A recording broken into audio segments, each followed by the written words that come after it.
जय श्री कृष्ण। स्वागत है आप सभी का मेरे YouTube चैनल पर।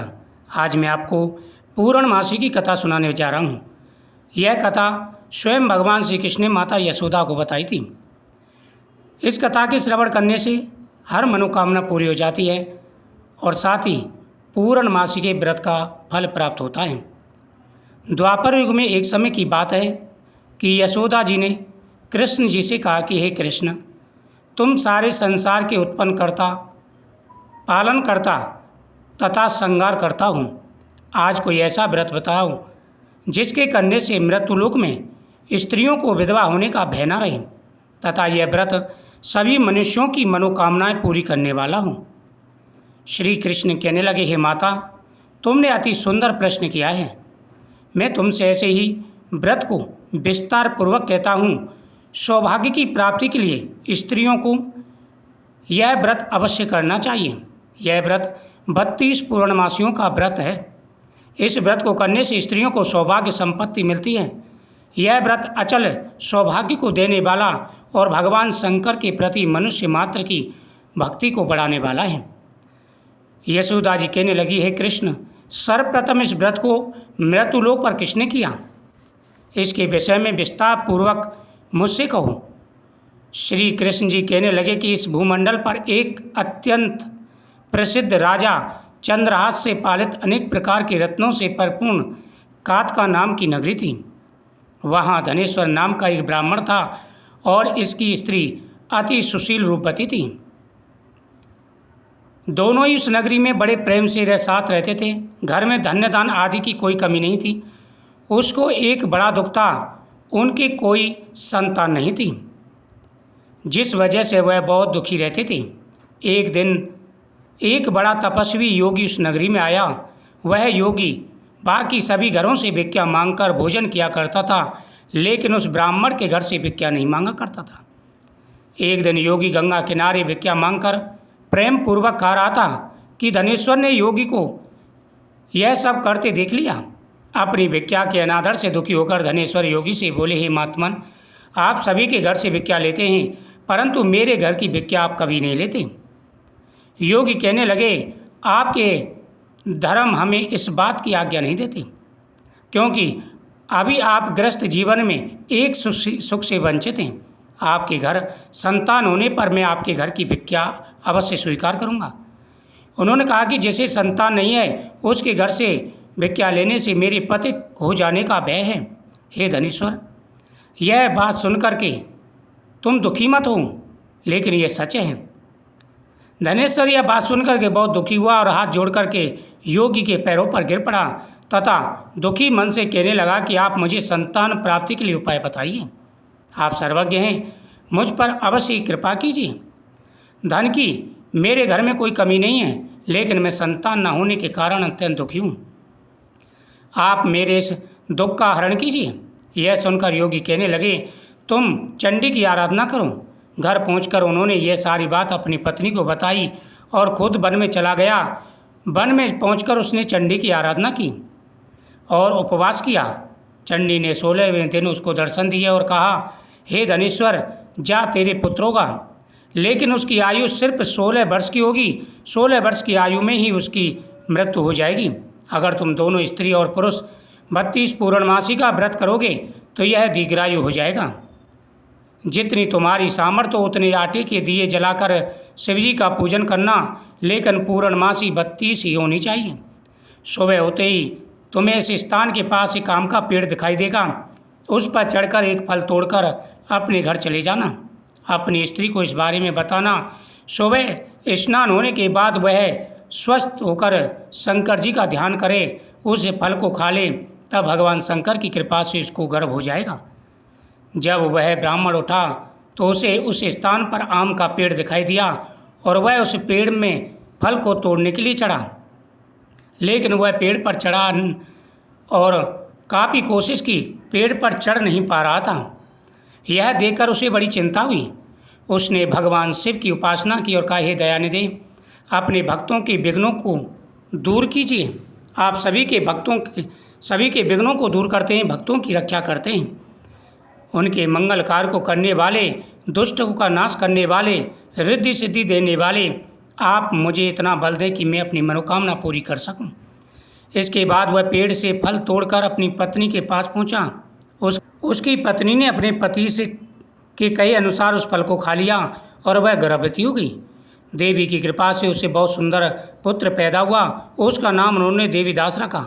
माता पिता के हर्ष और शोक के साथ वह बालक बड़ा होने लगा। भगवान की कृपा से बालक बहुत ही सुंदर था, सुशील और पढ़ाई लिखाई में बहुत ही निपुण था। दुर्गा जी के कथा अनुसार उसकी माता ने 32 पूर्णमासी का व्रत रखा।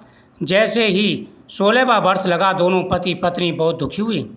कहीं उनके पुत्र की मृत्यु न हो जाए। उन्होंने सोचा कि अगर उसके सामने ये सब होगा तो वह कैसे देख पाएंगे। तभी उन्होंने देवीदास के मामा को बुलाया और 1 वर्ष के लिए देवीदास को काशी जी में पढ़ने के लिए भेज दिया।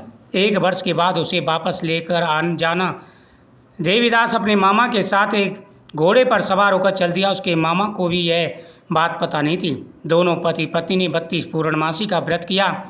दूसरी तरफ मामा और भांजे दोनों रात गुजारने के लिए रास्ते में एक गांव में रुके। उस दिन उस गांव में ब्राह्मण की कन्या का विवाह होने वाला था। जिस धर्मशाला में वर और बारात के बाकी लोग रुके थे, उसी धर्मशाला में देवीदास और उसका मामा ठहर गया।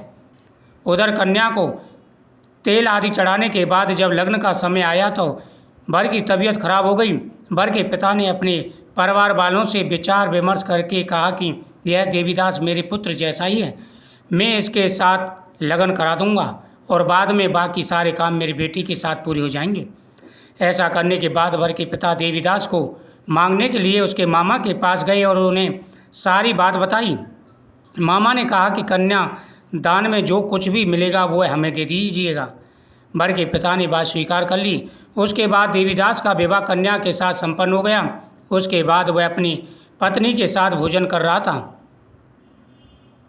और मन में विचार करने लगा कि न जाने यह किसकी पत्नी होगी। यह सोचकर उसकी आंखों में आंसू आ गए। तब वधू ने पूछा कि क्या बात है, तब उदास क्यों हूँ। तब उन्होंने सारी बात पत्नी को बता दी। तब कन्या कहने लगी कि यह ब्रह्म विवाह के विपरीत है। आप ही मेरे पति हैं, मैं आपकी पत्नी हूँ, किसी अन्य की कभी नहीं हो सकती। देवीदास ने कहा, ऐसा मत कहिए, क्योंकि मेरी आयु बहुत कम है, मेरे बाद आपका क्या होगा। लेकिन उसकी पत्नी नहीं मानी, बोली, स्वामी आप भोजन कीजिए। दोनों रात में सोचने के लिए बैठ गए और फिर सो गए। सुबह देवीदास ने पत्नी को 4 नागों से जड़ी एक अंगूठी दी और एक रूमाल दिया और बोला कि हे प्रिय, इसे लो और संकेत समझकर स्थिर चित्त हो जाओ। मेरे मरण और जीवन जानने के लिए एक पुष्प वाटिका बना लो। उसमें सुगंधित वाली एक नव मल्लिका लगा लो। उसको प्रतिदिन जल से सींचो और आनंद के साथ खेलो कूदो। जिस समय और जिस दिन मेरा प्राणांत होगा उस दिन यह फूल सूख जाएगा। जब फिर से हरे हो जाएं तो जान लेना मैं जीवित हूँ। यह समझाकर वह वहाँ से चला गया। इसके बाद जब वर और बाकी बाराती मंडप में आए तो कन्या ने उसे देखकर कहा कि ये मेरा पति नहीं है, मेरा पति है जिनके साथ रात में मेरा विवाह हुआ, इसके साथ मेरा विवाह नहीं हुआ। अगर यह वही है तो बताए कि मैंने इसको क्या दिया। साथ ही कन्यादान के समय दिए वह आभूषण मिले उन्हें दिखाएं। कन्या की ये सारी बातें सुनकर वह कहने लगा कि मैं यह नहीं जानता। इसके बाद सारी बारात अपमानित होकर के लौट गई। भगवान कृष्ण बोले, हे माता, इस प्रकार देवीदास काशी चला गया। कुछ समय जब बीत गए तो एक सर्प उसको डसने के लिए वहाँ आया, लेकिन वह उसको काट नहीं पाया, क्योंकि उसकी माता ने पहले ही 32 पूर्णिमा का व्रत कर लिए थे। इसके बाद खुद काल वहाँ पहुँचा। भगवान की कृपा से तभी वहाँ माता पार्वती और भगवान शंकर आ गए। देवीदास को मूर्छित दशा में देख माता पार्वती ने भगवान शिव से प्रार्थना की कि महाराज, इस बालक की माता ने पहले ही 32 पूर्णिमा के व्रत किए हैं, आप इसको प्राणदान दें। भगवान शिव ने कहा और माता पार्वती के कहने पर उसे प्राणदान दिए। उधर उसकी पत्नी उसके आने की इंतजार कर रही थी। उसकी पत्नी ने जाकर देखा कि पुष्प और पत्र दोनों नहीं हैं, तो उसको बहुत आश्चर्य हुआ। और जब उसने देखा कि पुष्प वाटिका फिर से हरी हो गई है तो वह समझ गई कि उसका पति जिंदा है। इसके बाद वह बहुत प्रसन्न होकर अपने पिता से कहने लगी कि मेरे पति जीवित हैं। उनको ढूंढिए। जब 16वां वर्ष बीत गया तो देवीदास भी अपने मामा के साथ काशी से चल दिया। इधर उसकी पत्नी के परिवार वाले उन्हें ढूंढने के लिए जा ही रहे थे कि उन्होंने देखा कि देवीदास और उसका मामा उधर ही आ रहे हैं। उसको देखकर उनके ससुर बहुत प्रसन्न हुए और उसे अपने घर ले आए। वहाँ सारे लोग इकट्ठा हो गए और कन्या ने भी उसे पहचान लिया। देवीदास उसके बाद अपनी पत्नी और मामा को लेकर वहाँ से चल दिया। उसके ससुर ने भी उसे बहुत दहेज दिया। जब वह अपने घर की तरफ चल दिया तो उसके मामा पिता के लोगों ने खबर कर दी, तुम्हारा पुत्र देवीदास अपनी पत्नी और मामा के साथ आ रहा है। ऐसा समाचार सुनकर पहले तो उन्हें विश्वास नहीं हुआ, लेकिन जब देवीदास आया उसने अपने माता पिता के पैर छुए तो देवीदास के माता पिता ने उनका माथा चूमा और दोनों को अपने सीने से लगा लिया। दोनों के आने की खुशी में धनेश्वर ने बहुत दान दक्षिणा ब्राह्मणों को दी। श्री कृष्ण कहने लगे कि इस तरह धनेश्वर को 32 पूर्णिमाओं की व्रत की प्रभाव से संतान प्राप्त हुई। जो स्त्रियां इस व्रत को करती हैं वह जन्म जन्मांतर तक वैधव्य का दुख नहीं भोगती और सदैव सौभाग्यशाली रहती हैं। यह मेरा वचन है। यह व्रत संतान देने वाला और सभी मनोकामनाओं को पूरा करने वाला है। ओम नमो भगवते वासुदेवाय नमः।